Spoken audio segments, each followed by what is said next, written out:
I'm gonna tell you a story about a little man. He lived his life on the edge in the garbage can. My name's Jamie Sims Coakley, and I'm a producer, director, first-time feature-length documentary filmmaker.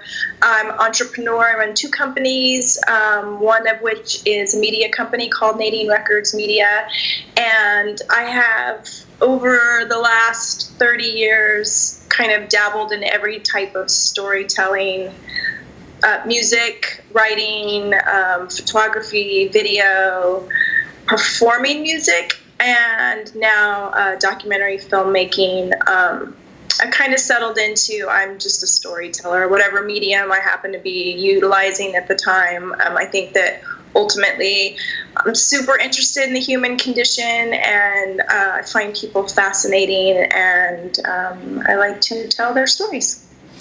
Very good. So let's concentrate on the documentary film. Did you have any experience in film prior to making your first feature-length documentary film?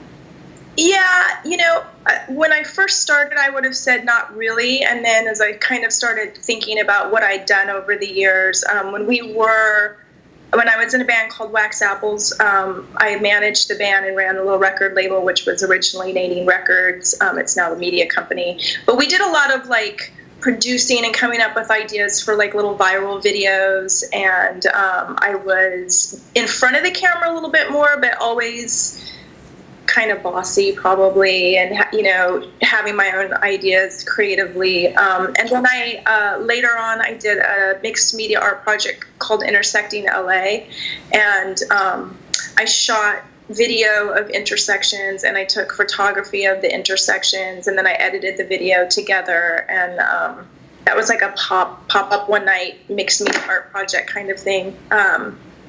So I had kind of been playing with film a little bit, and standing on corners and taking photos and video of strangers as they crossed the street, so I kind of got comfortable being in that role of taking pictures of people. And then I did some PA work and production work for a couple years, just pick up work here and there, and was fascinated by it. So I hadn't gone to film school. I mean, I literally bought my camera and started watching videos on YouTube on how to run my cameras. But what happened was my husband's band at that time, it had been about 26 years. The lead singer health was declining rapidly, and he had a son. He has a son. At that time, his son was 4. And my husband had kind of always expressed being disappointed that his band didn't get more recognition for who they were and what they contributed to the Orange County music scene. He'd make offhanded comments like, "Oh, we weren't in the top 10 best Orange County bands again this year in the OC Weekly," or whatever. And then we went to a show. They played a show with Tiger Army at the Grove in Anaheim. And the lead singer, Gabby, had surgery on his eye the day before. And he just looked terrible. And we knew that he was sick. He was struggling with diabetes. He was struggling with hepatitis C. But, I mean, he looked like death. He was gray. And being a parent myself, having a son, it kind of hit me like, well, this child's not going to have his father to grow up with, and I want to make sure that he has a record of who his dad was and what his dad did for his son, but also, for my husband too, obviously. So I was like, you know what? Fuck it. Let's just do it. Let's just make a documentary. And having produced records before from start to finish, including writing the songs, I knew a lot about project management. I knew that I was good. I wasn't naive as to that this was going to be huge, massive undertaking. And so we kind of had a very serious conversation, are we sure that we want to spend all the time and money to do this? And we have this thing that we always do, and I highly recommend it. I ask myself whenever I have big decisions, if I had no fear, what would I do? And then I do that. And it's not that there's not fear, it's that you have to ask yourself, if you had no fear, what would you do?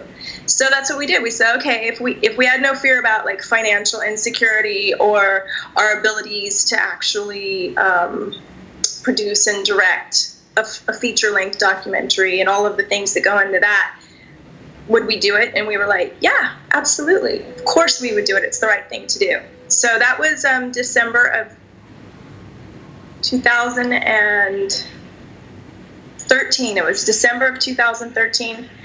And the guys had been offered, the Cadillac Tramps had been offered a show, 3 shows in Hawaii. And they were all going to fly out there together and stay together. And I was like, that's a perfect place to start. So we threw it all together and hopped on a plane in February, and that was the beginning of it. And then I shot for the next 2 years, next year and a half, B-roll, and then 53 interviews. And we traveled all over. We went to, like I said, Hawaii. I went to Austin. We were in Vancouver, all the way up the West Coast. And really just like learning as you go and making mistakes, really just making mistakes and then figure out, well, how do we make the best of this mistake, honestly. How many roles did you take on? Like considering like what you just explained, like this was a very much a do-it-yourself kind of, project. How many roles did you take on, whether partially or full-time, in order to get the film done? Okay, so producer, executive producer, director, I did the lighting, the sound, DP, and then I had the 53 interviews transcribed into documents, and I should show you the binders. It's like it's like this much, and then I went through that and wrote the script based on what I kind of knew was the overall story, and basically finding people who said things that fit in that story. And then I sat in with the editor and did what's called directing the edit for the most part. So directing the edit, and then this is gonna get really like just stupid in a few minutes. Fundraising, we did a Kickstarter, so I put together, researched, ran the whole Kickstarter. I still get emails from people about that. And then the thing that was interesting about this was there was no music. None of the Cadillac Tramps records were out and available for purchase anymore. They've been lost in the abyss. They weren't on iTunes, nothing. So we knew going into it that we had the opportunity to remake their 20 greatest hits, so to speak. So at the same time that we were making the movie, we figured out a way to record 20 songs, and we actually have a double album that we're releasing in conjunction with the documentary next summer. So I was kind of playing a little bit of like music mogul at the same time. Still am. We're still working on that artwork, overseeing artwork, creative direction overall.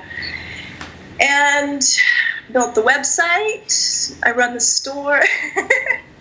So everything. Really just do it yourself. Yeah, I mean, we hired an editor. I knew that I couldn't edit. I mean, I could edit, but I knew that we had a deadline as far as time, because I really wanted to try and get the movie finished while Gabby was still with us. So there was a little bit of time pressure, and so we hired an editor.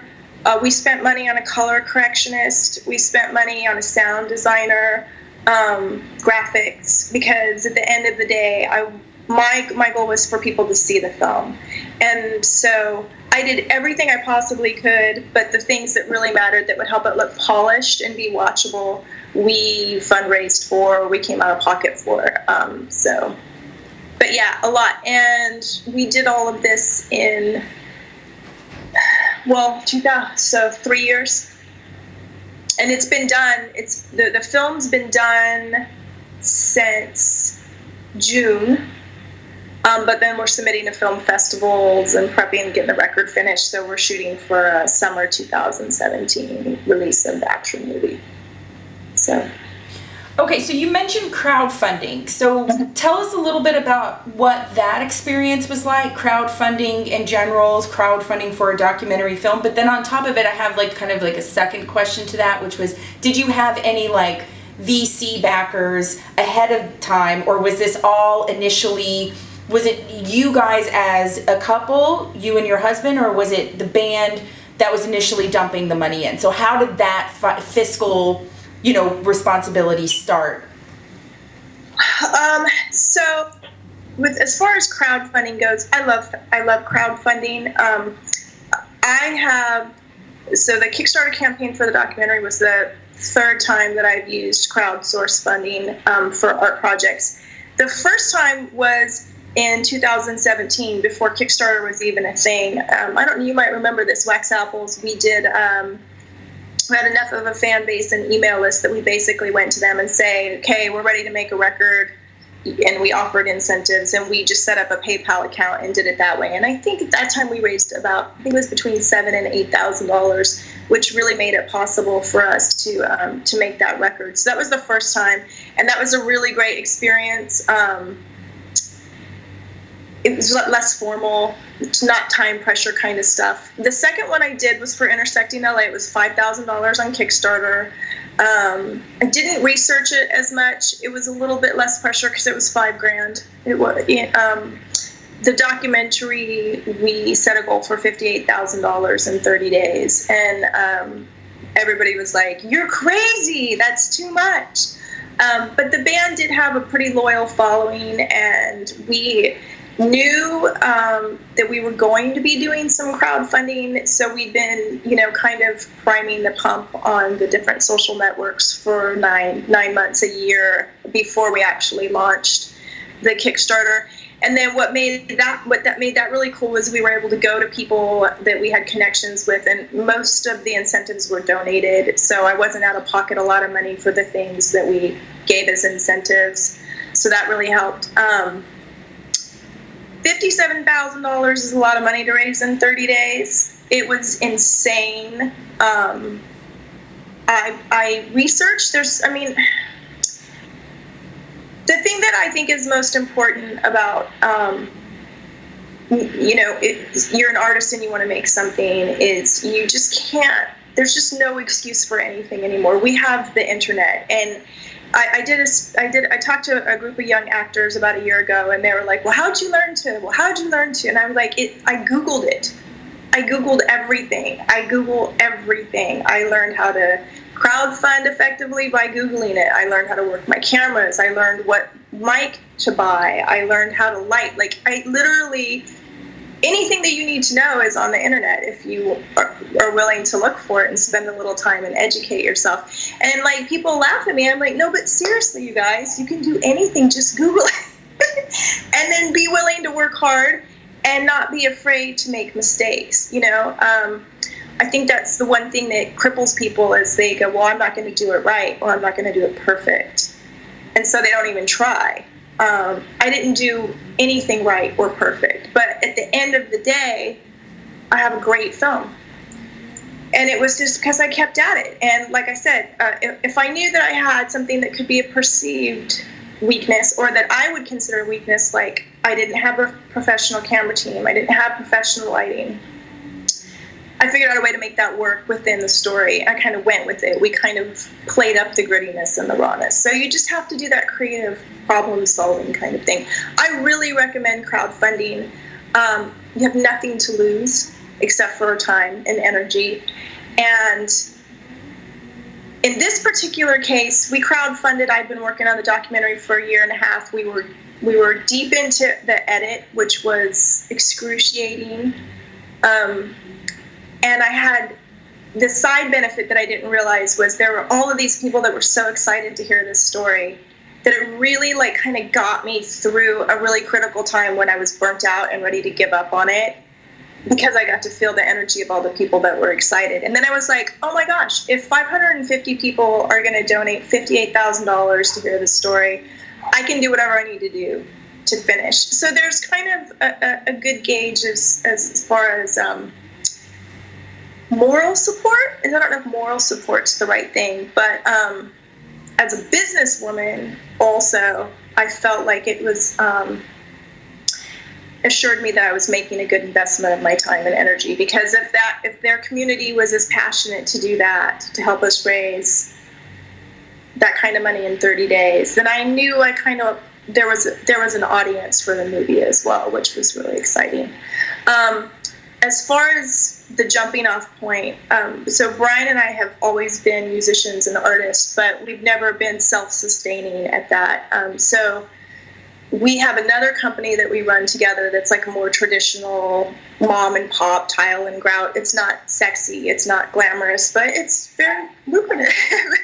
And so it's allowed us over the years to kind of augment and supplement the artist side of our lives, which makes us happy and fulfilled. So we kind of been able to find a balance. So we just knew that it was going to cost some money, and we knew that we have extra money, and so that's where it went to. But I think you could do it either way. The other thing that we did that I would really recommend if somebody's considering making a feature length, which is, I think it's over 40 minutes or something is considered a feature, is do a sizzle. And a sizzle's, a short piece, a 3 to 6 minute piece. It's more affordable, and you can kind of test your story idea. You can kind of see if there's really legs there, and if people are interested in it, but strikes a chord without being out $100,000, $150,000 that it costs to make a documentary film, because it's expensive if you do it right. Now, if I had been not in a hurry and said, I'm going to edit this too, and I'm not going to worry about perfect sound, I'm not going to worry, if I just wanted to make the movie, could have done it for much less money than we did. But because we wanted to make it to a certain level, $150,000 total. Okay, so throughout the process, you took on a lot of roles, and you took on a lot of hats throughout this entire process. And I know that you've said that you Googled things and you've researched things, but did you find any mentors, or did you have any mentors along the way that could guide you and teach you and help you throughout the process? Absolutely. Because of being a musician and, like I said, producing viral videos and stuff for the band early on, I had made friends that were producers, directors, actors, writers, and they had kind of become my friends over the years. And they were really supportive. I could go to a director friend and be like, or a writer friend, like, I'm stuck at this part of this. A good friend of ours, Michael Abbott, actually produced this with us, and he was really great at hooking me up with a good color corrector, with good sound designer, and just kind of guiding me along the way, and moral support. And he's still helping me with film festival submissions and that kind of thing.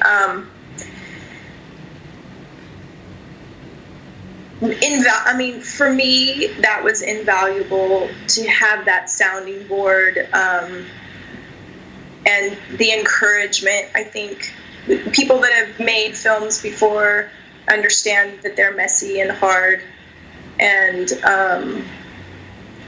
so I got a really good perception, a really good perspective on this isn't going to be easy, and you're going to have to work really hard, and stuff's going to go wrong, and that's okay. That's part of the process. So that was really helpful to me, for sure. I found too with my movie friends, they seem to be really open to collaboration and sharing what they've learned with people. They're not really stingy with the secrets or stingy with the information. Anytime I called anybody, they would make time for me and answer questions and help and guide me. So that was awesome. So what was your experience like being a first-time female director and basically, other than the interviews, directing men? Yeah. Well, being a musician in a rock and roll band, and managing a rock and roll band, I kind of am really used to being around men and working with men, and sometimes being bossy with men. So I do pretty well. I do pretty well. I feel comfortable around men. I like them. I like their playful nature. I think that my life would be really boring without men. I'm a little too uptight. You can get it done. They help remind me that we can have fun. And I think in this particular instance, it was really helpful that I was a woman because, well, there were two things that worked really well in my favor. Three things. I was a woman, so we're really communicative, usually. I mean, I don't mean to be generalizing, but, we talk to our girlfriends, and we can talk about serious things, and it's okay. We're a little more comfortable talking about feelings and emotions and whatnot. I was a musician, so I knew how to talk to musicians. I understand that world. So what I did pretty early on was I figured out that no crew, I would just go in by myself. And while I was setting up the camera and the lights and the sound, I just have a general conversation, and we would talk about music, and we'd talk about different things. So by the time that I did the interview, everybody was really comfortable. And I think too, the fact that there weren't three other people in the room with us made it really intimate and made people relax and really be able to open up, which really worked in my favor. So my producer in the beginning was like, you have to have a lighting guy, you have to have a sound guy. And by the end of the process, he was like, I want to shoot like you shoot. Because he realized that there are benefits to, especially when doing a documentary, to just keeping it really real and unpretentious maybe. Yeah. So that worked really well. I didn't really have issues with any of the men. And I interviewed women for this. I interviewed rock stars for this. I interviewed my husband's ex-manager, him and I had a falling out years ago.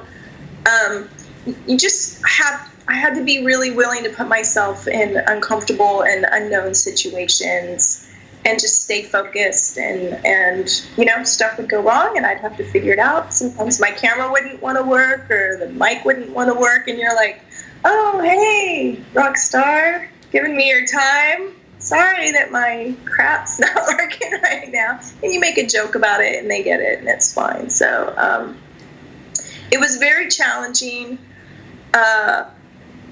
extremely rewarding, and I'm definitely changed like forever from the experience for the best. I think I'm much more open to talk to people.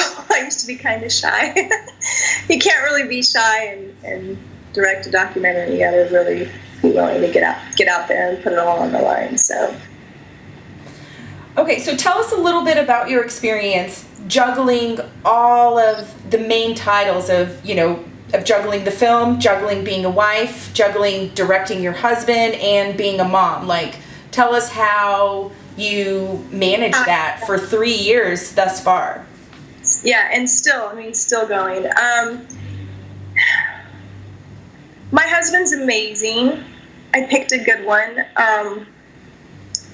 He is very supportive and not threatened by me being a strong, take charge kind of a woman.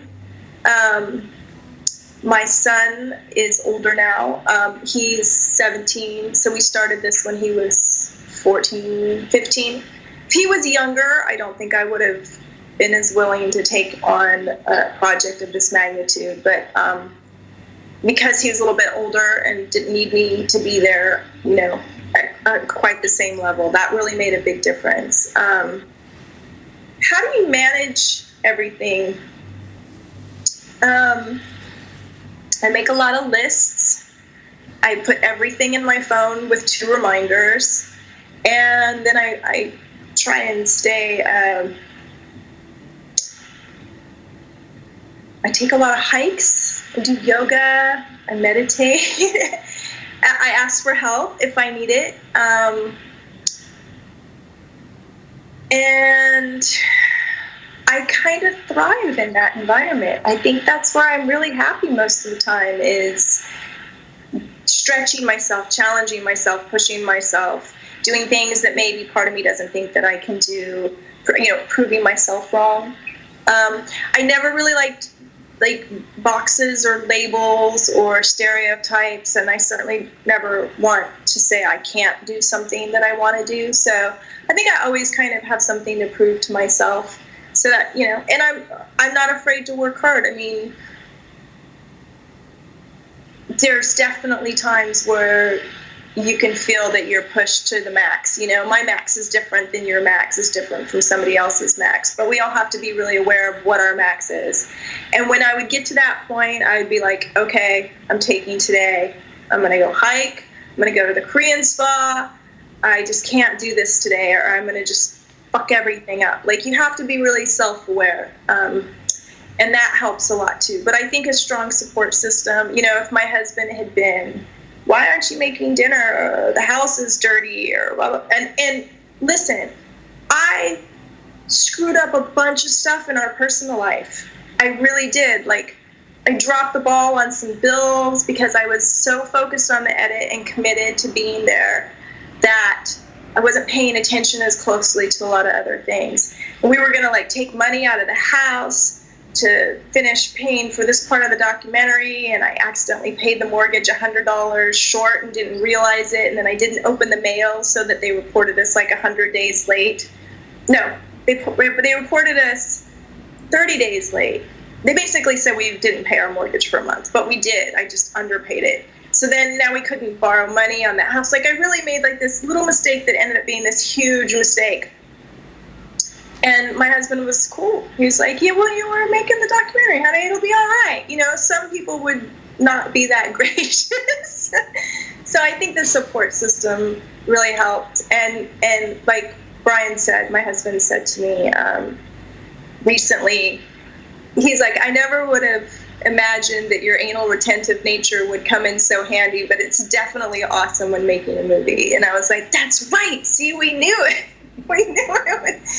We knew it would come in handy. But you definitely have to be organized, focused, willing to screw stuff up because you probably are going to, and not afraid to just work really hard. You kind of just touched on it, but if you could give one piece of advice to someone who has no experience and wants to make a documentary film, or, a sizzle, like you said earlier, just they want to make a film of whatever variety that is, what's the one piece of advice that you would give somebody? One piece of advice. Or three. What are the... I have 10 things that just right up to my head. Don't be afraid to fail, whatever failing is. Or I don't even really like the word fail, because I don't think that we ever really fail unless we don't try. I mean, I know that's a cliche thing, but I really do think that being afraid to do something you want to do is really the only true way to fail at anything, because we always learn from our mistakes, and your mistakes make you better the next time. I think that whenever we're courageous and we just start out on something, like I said, Google it. Do you have a camera? No, you probably need a camera. Do you have an iPhone? Can you make a movie on your iPhone? Google it. See what the parameters are. Start little with that. Play with stuff. Have fun with it.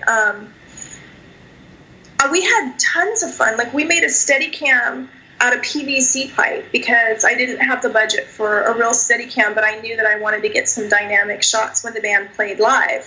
So for $20, we made this little Steadicam. And it worked great. And you can see the majority, if not all of the current live footage I shot by myself with this $20 PVC pipe Steadicam that I built for my Canon. There's a solution to every problem, and you just go for it. Just jump in. I mean, it's your life. It's fun. Do it. Live it.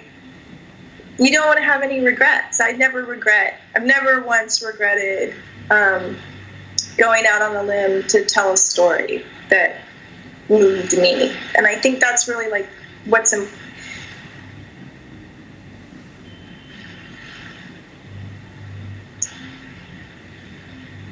on a cultural level, we have so many mental health issues and people grappling with antidepressants and alcoholism and drug abuse and cutting them. There's all of these mental problems that we have. And I don't deal with any of those personally because I just go for it.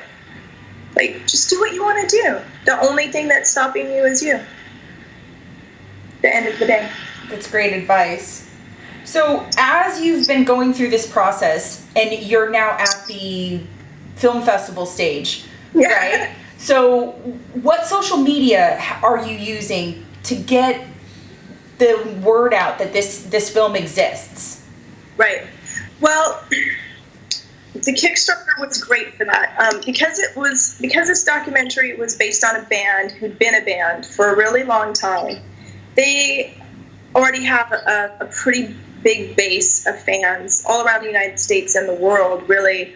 So Facebook, Twitter not so much, Instagram, but I would say Facebook 95%, and that's also the demographic. They're an older band, so their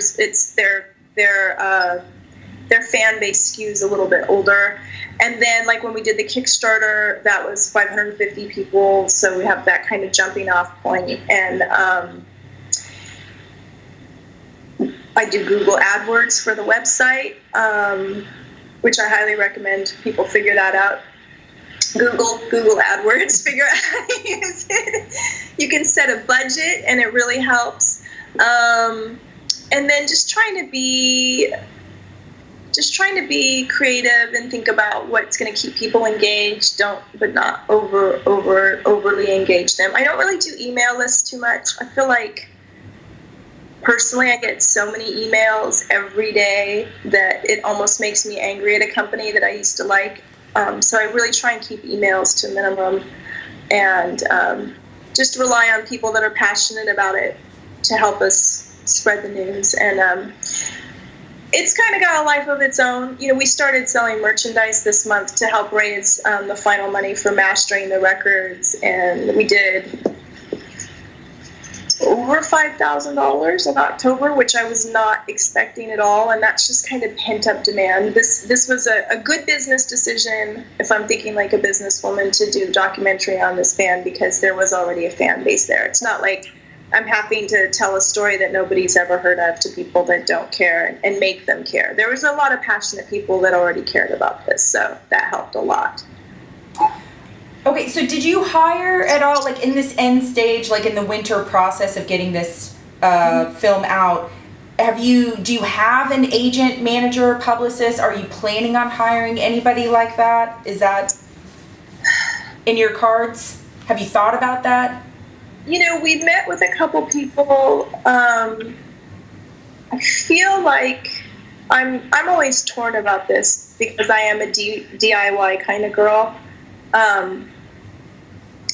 I think it depends on how we do at film festivals, to be honest.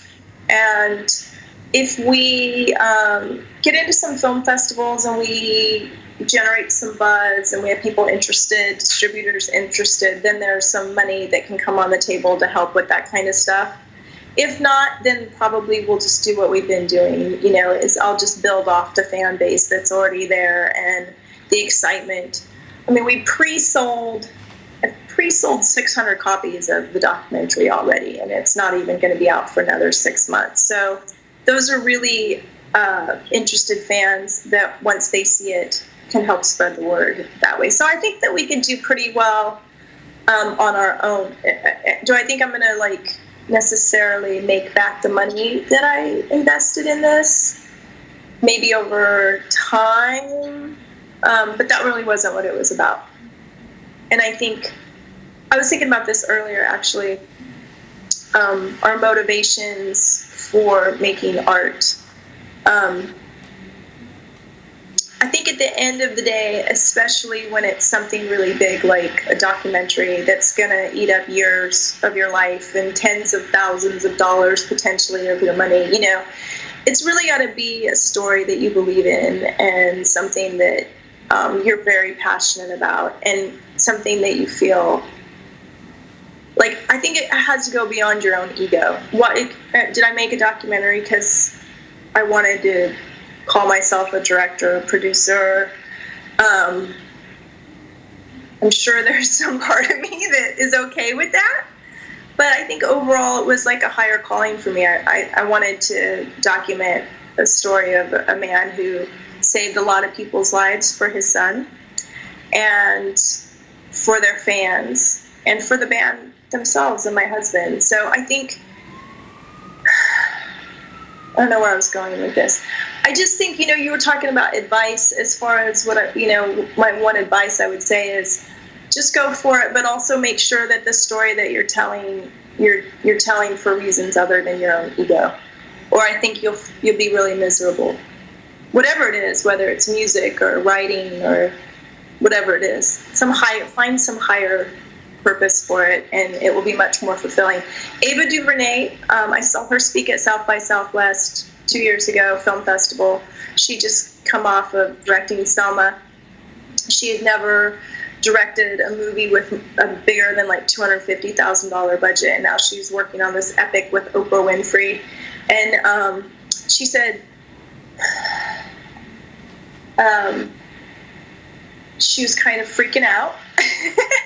And it came to her to just serve the story.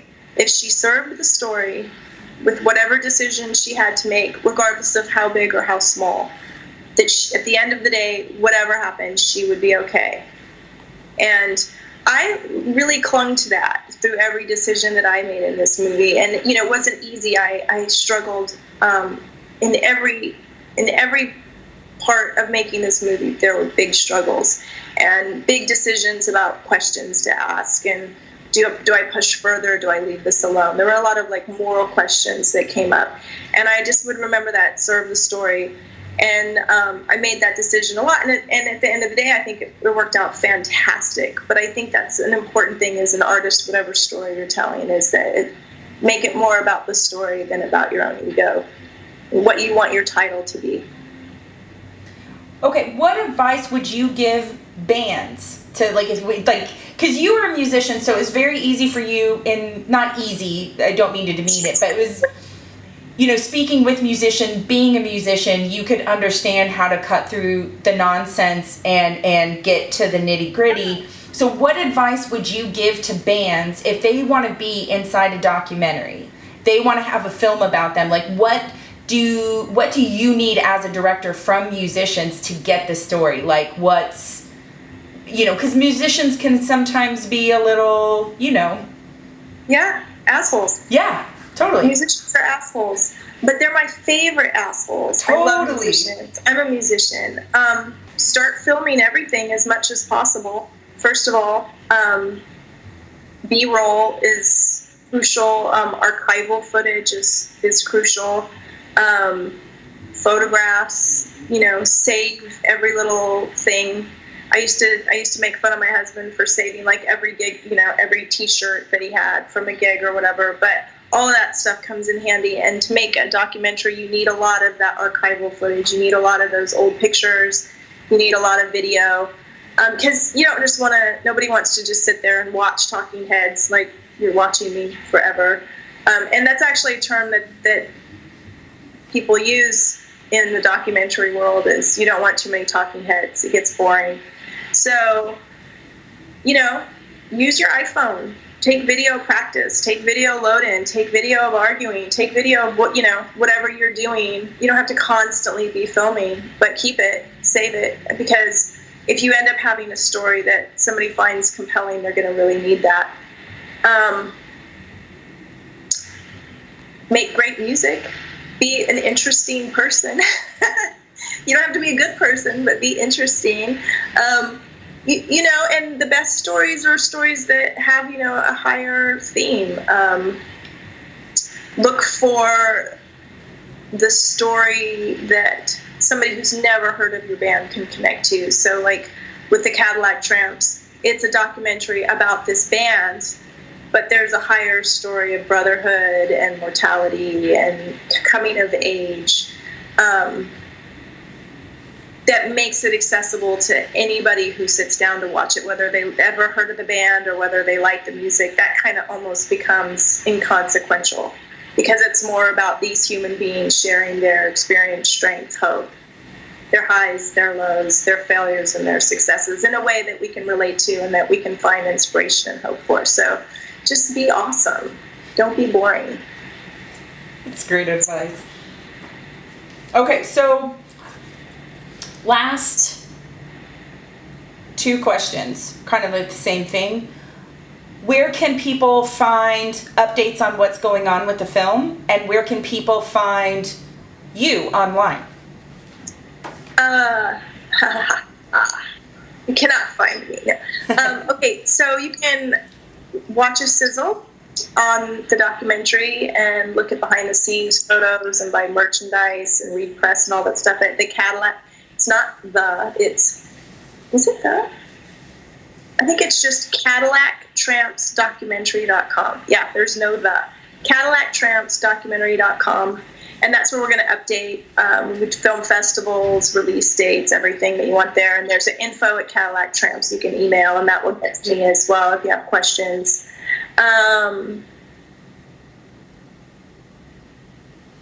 Yeah, that's it. Any final thoughts on documentary films in general? Yeah, I mean, I'm really excited about documentaries and the world of documentaries. I think it's really blowing up right now. I think that the average person, properly motivated, can make a really good documentary and get it out there into the world. And I think that maybe even 5 or 6 years ago, most of the way that we saw films was in a theater. Documentaries rarely get shown in theaters.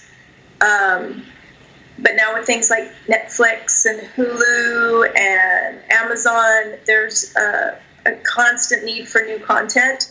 So there's a lot more options for your film to actually get seen. And documentaries are awesome. I mean, the human condition in all its glory is basically fantastic. It's great to watch other people and commiserate. Or what's the opposite of celebrate? Right? Commiserate, celebrate the human condition. I think it's good for us to learn more about each other. Well, thank you very much, Jamie Sims Coakley. You are a badass bitch. We appreciate it. Again. Let's do it.